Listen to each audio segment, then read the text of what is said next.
It's not what this is at all. It's literally Happy Gilmore 2. Remember when we did this in Happy Gilmore 1? That's what it is the whole time. Yeah. Hi, I'm Luke. And I'm Becca, and we're talking about movies like we know stuff. Hey everyone, we just watched Happy Gilmore 2 on Netflix on its premiere date of July 25th, 2025, the year of our Lord. And, well, we watched it. Yeah, Yeah, it was enjoyable. I really liked it. it was fun. Yeah, but I to think set you the liked it stage, more than I did. to set the stage, we're gonna start off this with a spoiler-free review, and then we'll let you guys know, and then we'll switch into doing what we liked about the movie in detail with spoilers, and what we didn't like with the movie in details with spoilers. So, Becca, kick us off. Me. Yes, Always me. always you. Overall thoughts. You know, I mean, it was fun. And it was more fun than I thought it would be. Good. But without going into spoilers, you know, it suffered from the typical nostalgia sequel flaws that, you know, more extreme, more violent, more stakes, more cameos, more VFX effects, more alligators. You know, but more isn't always better. Better, yeah. And there's no, you know, it's a nostalgia sequel, so moderation is not Yeah, you think so? correct. I would have to disagree with you a little bit on that one. I think that I went into this knowing full well it was going to be campy, and I knew it was going to be, remember when they did this in Happy Gilmore 1? Remember when they did this? And I was all here for it, and I was all about it. And I think there were a lot of good references in it, and I personally don't think they overdid it, but to each their own on that regard, I guess. Yeah, I don't know. So I'm conflicted because I grew up with brothers and I grew up watching these movies, and I'm sure I saw Happy Gilmore when I was at an age that it was inappropriate, right? Like Okay. I'm pretty sure I watched it at like 9 or 10. Okay. And I thought it, you know, it was hysterical. So I've been like growing up on like boy movies my whole life and watching, you know, this, and we're just like, you know, we're sitting here and you're like uproariously laughing. I'm just like kind of chuckling for most of it and all, but laughing a couple of times. Right. That, you know, watching this made me feel like the girlfriend being dragged to a movie. Yeah, is that what you felt like? I mean, I did want to watch it, but Yeah. like sitting here, I was like, oh, I feel like this is what other girls feel like when they watch Happy Madison movies. Yeah. And I'm laughing. Right. I mean, it's a Happy Gilmore movie. It's a Happy Productions movie, an Adam Sandler's production movie. It's gonna have dumb humor. It's gonna tell a lot of fart jokes, and it's gonna use a lot of cameos. And a lot of Adam's friends and families will be in the movie. If that's not what you're in for, that's what it's about. And I'm not accusing you And of I that. am there for that, but the others did it better. Okay. Look, I'm not like above all lowbrow comedy. Uh-huh. Like I do enjoy Eight Crazy Nights, which is arguably a very bad movie, and I Yeah. do watch it every Christmas season. Yeah. But there just weren't as many jokes in this that got me, because Okay. you can be stupid and clever. You know, I think the original Happy Gilmore is incredibly clever. I think Billy Madison is actually his magnum opus. I think that's actually, the humor's really smart. Surprisingly smart in that. Yeah. I didn't feel that as much as in this. Okay. Yeah, agree to disagree. I thought this was a great movie. This is exactly what I but it signed was up still- for. But it was still fun. Yeah, I don't mean yeah. to sound like such a stick in the mud. Sure. But Yeah. I didn't get like lost in it. Yeah. In like the joy of the nostalgia that I maybe thought I would. Yeah, and that's okay. There's nothing wrong with that. I mean, It's not like an F by any means. No. I rate it. Honestly, I would buy the DVD for this just because. I Yeah. just think that era of Adam Sandler for me is just top-notch hilarious, and I love it. And this brought me. too. That's this why brought I me. watched the originals. Yeah, this That's brought why me now back. I want to watch Happy Gilmore. Yeah, this brought me One. back to the originals. Yeah. So I'm all for it. I thought this was awesome. So I would say if you got Netflix, absolutely give it a watch. But again, understand you're walking into a campy Adam Sandler movie. Know what your expectations are. If you go in with thinking it's gonna be this like revolutionary comedy, that's not what this is. It's not what this is at all. It's literally Happy Gilmore 2. Remember when we did this in Happy Gilmore 1? That's what it is the whole time. Yeah, and with like the clips to show too. That, Oh, yeah. And I thought that was a little much. That I wanted them to trust me more as a super fan. That Right. I didn't necessarily need them to be like, oh, here is the clip where the IRS guy gets thrown through the door. Yeah. I remembered that. Yeah, that's fair. So I felt like those moments were talking down to me, and that's something about, again, the original, you know, the golden days of Adam Sandler, which are clearly the 90s, right?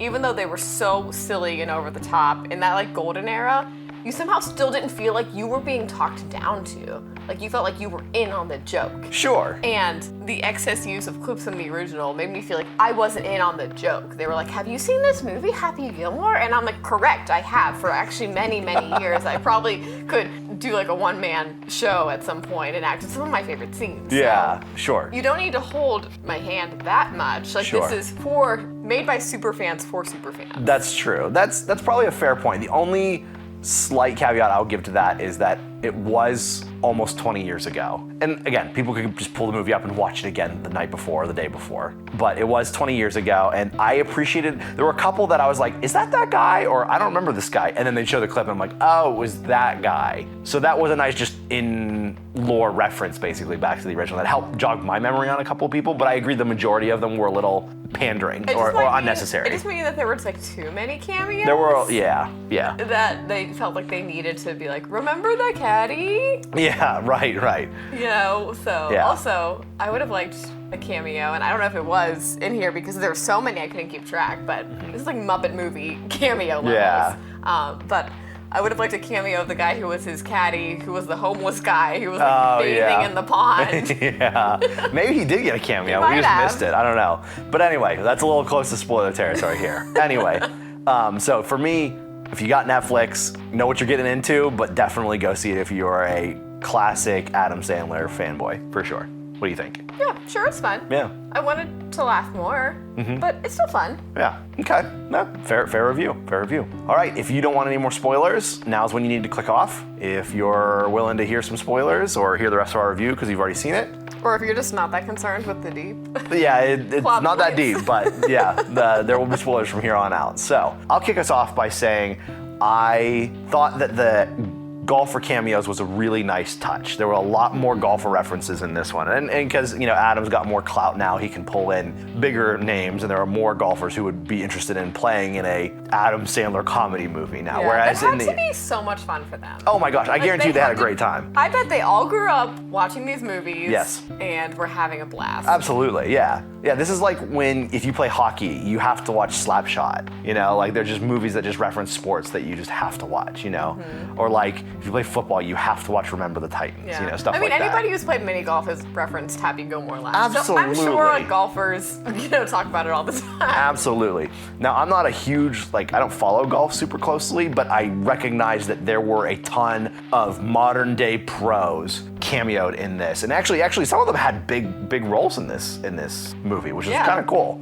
So, tons of golfer cameos. That's the first thumbs up from me. What about you? I want to say, big spoiler, I loved Shooter McGavin being in this, and Yes. I loved him becoming a good guy. Yeah, him being a And good guy was a good touch. I don't know why I liked that so much, and I think I liked it because it was different. Yes. It wasn't just, it could have been so predictable, because most of this movie is very predictable, but it would have been very predictable that literally it opens up with him reading a picture book version of The Shining, twitching in an insane asylum, and it's this wild backstory that he's been institutionalized because, of his career upending. And he ends up being released by this guy who's starting a new, trying to start a new league of golf. That's basically if social media and TikTok and Instagram all took over golf, and it was just full of wacky challenges like a Japanese game show instead of being normal golf. And he releases Shooter McGavin with the idea of he's going to recruit him to his new league of social media star golfers. And Shooter ends up finding out that this guy is cheating, and he doesn't band up with him. He ends up banding up with Right. Adam Sandler and all of the real golfers who Yeah. are playing the real game. Yeah. And it just would have been so easy to have him just be on a revenge, a rage thing. Yes. Where he's just hunting down Adam Sandler, and he's calling him a jackass, and he's throwing alligators at him or whatever. That's what I expected. Yeah, no, 100%. You hit the nail on the head. He could have. It was very easily set up for him to be just on a revenge story for Shooter McGavin, and Yeah. and Happy just beats him all over again. But And no, I like the redemption. Yes, him being I a good like guy the was redemption a lot. a really cool and entertaining way to spin on Shooter McGavin. Shockingly heartwarming. It really was. Yeah, it was awesome. Yeah. It was kind of sweet. Yeah, it was. It really was. was. Oh, in typical Adam Sandler fashion, Adam makes these movies, obviously to make money, but also because he likes just hanging out with his friends and his family. And so it was really cool to see a lot of his friends and families make cameos in this movie. You're not going to see all of the classics. David Spade doesn't make an appearance in this one.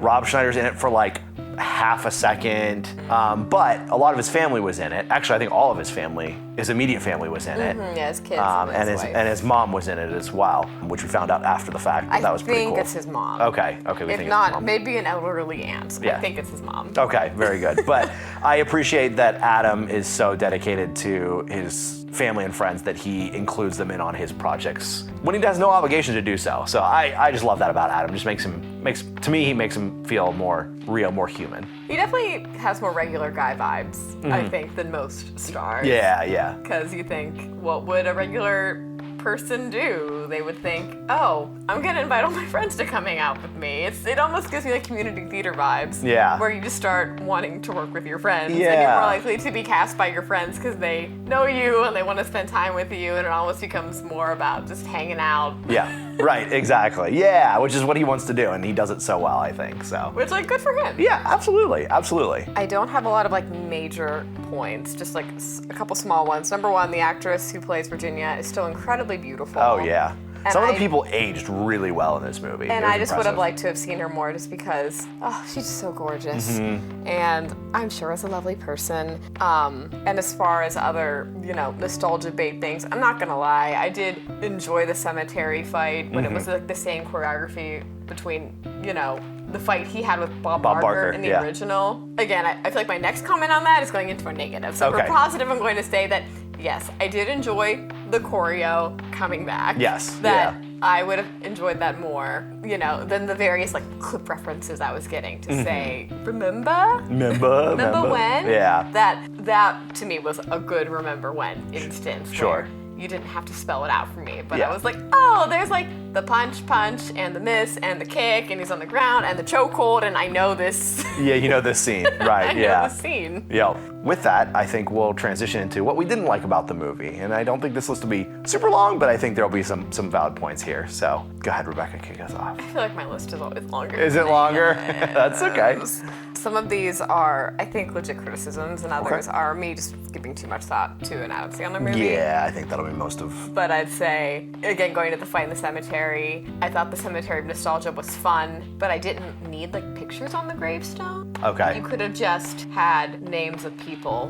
Yeah. And be like, oh, God. Yeah, right. Oh, this person. Oh, the insane asylum lady that fell out the window the last time. Yeah. Just having her name, just an explanation of who she was on the tombstone would have been hilarious. Yeah, right. There's no like headshots on people's tombstones. Right, exactly. Yeah. So that, was a hand-holding example. Yes. Those are the nostalgia moments I didn't think were funny. Overall, sometimes I have a hard time enjoying nostalgia sequels because if I have such a love for a movie, and I feel like the best of his movies, especially Happy Gilmore, has a really satisfying wrap-up. Gets grandma's back, he Yeah. wins the girl, he wins the tournament, he has a career, it's all great. And I don't love these belated nostalgia sequels where it just shows their life falling apart. I don't like that. Okay. I want to live in the glory of that first movie where Yeah. everything was fine. I don't want to know that his wife died. I hated that plot point. Yeah, I that was a thought- tough plot point. I just thought it was tacky. I didn't like it. I thought that there could have been another way to bring his career to a halt. Sure. I feel like I would have rather him have marital problems than something as like stupid as his wife dying from, getting hit by a golf ball. Or maybe his grandma passing away could have been like the Mother's Day catalyst for this downfall, Yeah. Her name's Julie Bowen? I don't remember. I would have liked more Julie. Julia. So I just don't appreciate that. And then everything fell apart. Everything just was completely crappy and his life fell apart. And to me, that's not heartwarming. That it's too close to reality. Yeah. Oh, everything eventually falls apart.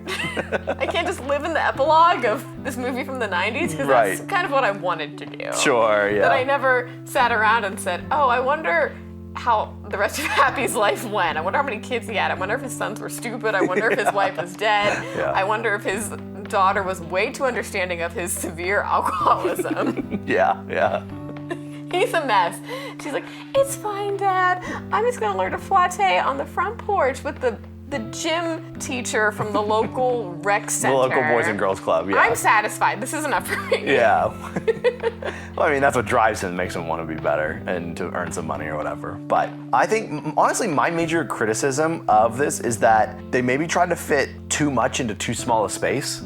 The movie is just barely under 2 hours, and I feel like the conclusion wrapped up really quick, and the third act breakup happened really quick. Yeah. Like, there was a lot of party in the first and second act, and then it was like, and then here's the crux of the situation, and then he resolves it and he wins, and it's like, whoa, that happened really fast, you know?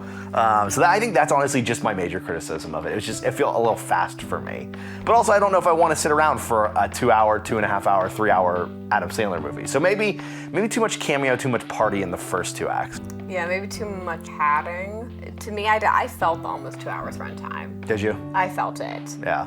Maybe it's just because I kept comparing it to the original, but I really felt it. And I felt like the movie completely went off the rails by the time they got to the big competition. Yeah. And that just speaks to, the movie clearly isn't as well paced as the first one. Sure. Where everything is just paced better in the first one. Sure. He almost wins. He almost gets the house back. That doesn't work. He gets off the team. He gets the Subway, sponsorship so he can hang on a little longer. And it all actually feels really genuine the way it happens. Yeah. Right. And the third act of this movie feels just like a rager. Yeah.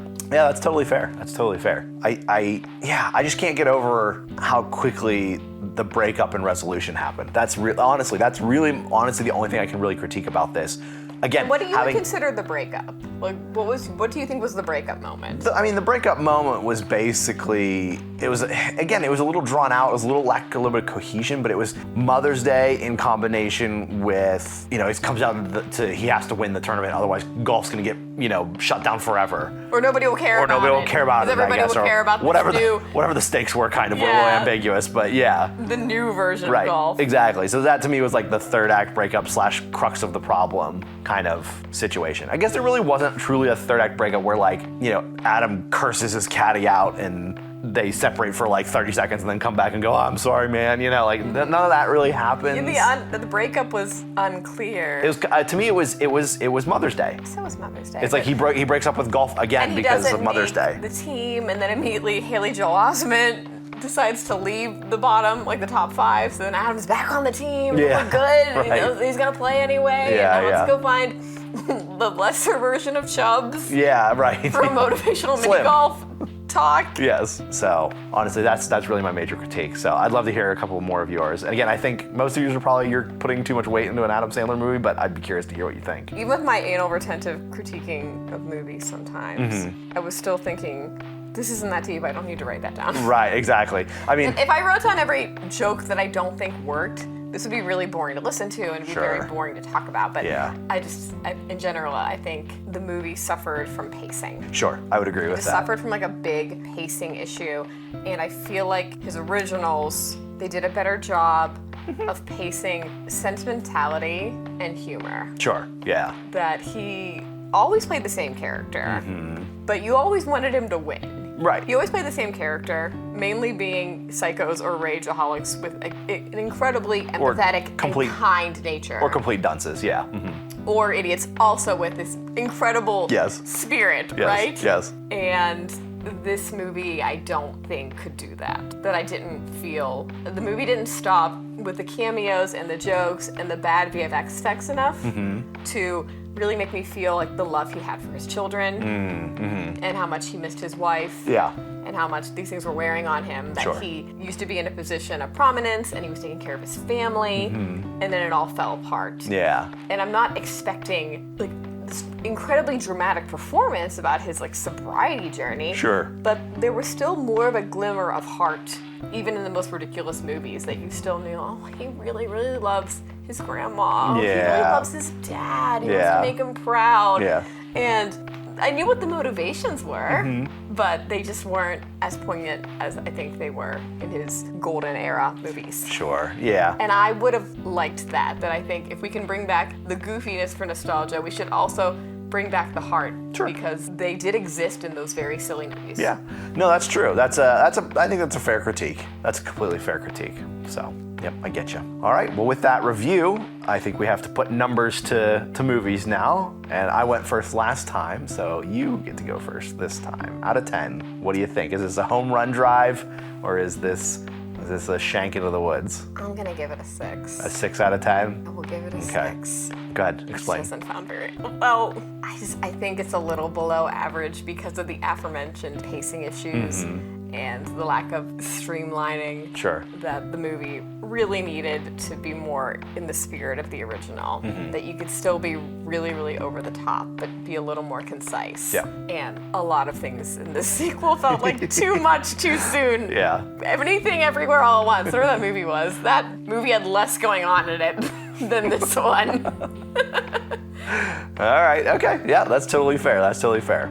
Well, I am a huge Adam Sandler fan, and I like Happy Gilmore, and I love The Waterboy, and Big Daddy, and all those kind of stuff. So I definitely am a little You're questioning my biased here. fandom. You're I mean, a little bit. accusing me of not being a fan. Maybe a little bit. No. I know you're a fan. I know you're a fan. I went into this movie knowing exactly what I was getting into. I know it wasn't going to be an art piece of a movie or anything like that. So, including my biases, I think that this is a 7.9 out of 10. I really like I this thought you were movie. gonna go 8. I think you were gonna go I was solid really 8. tempted to go for 8, but there are good points. You make good points in that the movie lacked a little cohesion. Again, I felt it was a little rushed, and yeah, there were some jokes that didn't work, but that's okay. So, I'm always a cynical one. you are definitely the cynical one. All right, well, thank you guys so much for listening. Please remember to like, comment, and subscribe. Leave us a comment if you've seen the movie. Tell us if it is the successor that Happy Gilmore needed, or if there should have been a little bit different rewriting to the story. Thank you all for listening, and have a great night. Bye.